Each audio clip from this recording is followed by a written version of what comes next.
আসসালামু আলাইকুম বন্ধুরা, সবাই কেমন আছেন? আশা করি আল্লাহর রহমতে ভালো আছেন। বন্ধুরা, আজকে রান্না হচ্ছে ছোট আলু দিয়ে ব্রয়লার মুরগি গোশত। তা এতদিন তো ব্রয়লার মুরগি আপনারা অনেকভাবেই খেয়েছেন, তো এবার ছোট আলু দিয়ে একটু ঝাল ঝাল করে ব্রয়লার মুরগিটা খেয়ে দেখবেন কেমন লাগে। এটা হচ্ছে বগুড়ার ছোট আলু, বগুড়ার লাল ছোট আলু। এটা দিয়ে মুরগির গোশত খেতে খুবই সুস্বাদু হয়। এখন তেল দিয়ে দিচ্ছি, আমরা পরিমাণ মতো তেল দিয়ে দেবো।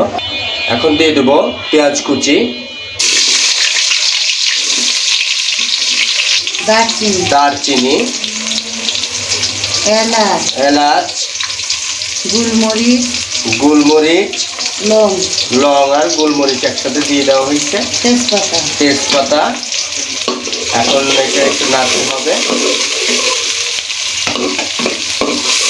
পেঁয়াজটা হাফ ভাজা হয়ে গেছে, এখন আমরা মশলা দিয়ে দেবো। এটা কি মশলা? আদা বাটা পরিমাণ মতো, রসুন বাটা পরিমাণ মতো, জিরা আর পেঁয়াজ বাটা একসাথে পরিমাণ মতো দিয়ে দিলাম। এখন এটা বলে কষানো হবে।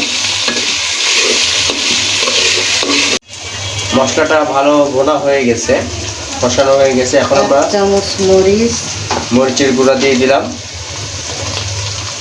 হলুদের গুঁড়া দিয়ে দিলাম, পরিমাণ মতো লবণও দিয়ে দিলাম।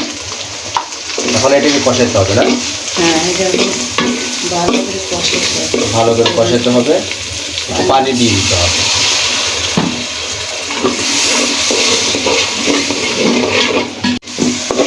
দেখেন আমাদের মশলাটা কি সুন্দর ভুনা হয়ে গেছে, একটা কালার চলে আসছে, বাদামি কালার, উপর দিয়ে তেল ভেসে আসছে। এখন আমরা গোশতটা দিয়ে দিব।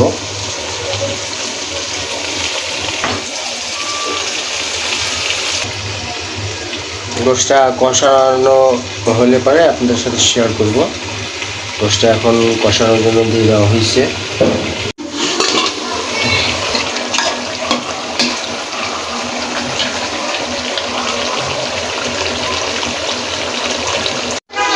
বন্ধুরা দেখেন, গোশতটা এখন কষানো হচ্ছে।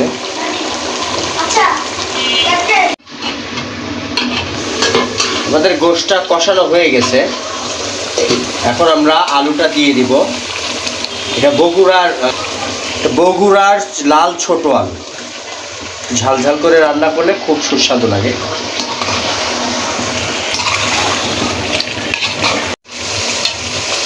গোশতটা কষানো হয়ে গেছে আলু দিয়ে।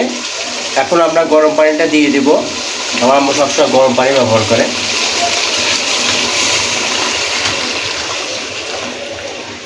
পানিটা দিয়ে দিল, এখন হতে থাকবে।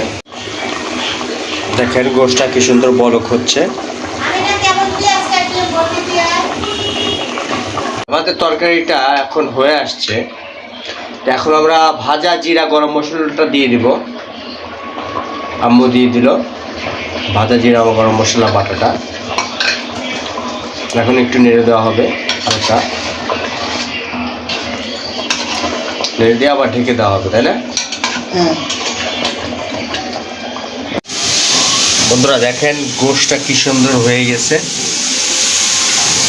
এখন আমরা গোশতটা পরিবেশন করে দেব, নামিয়ে নেব চুলা থেকে।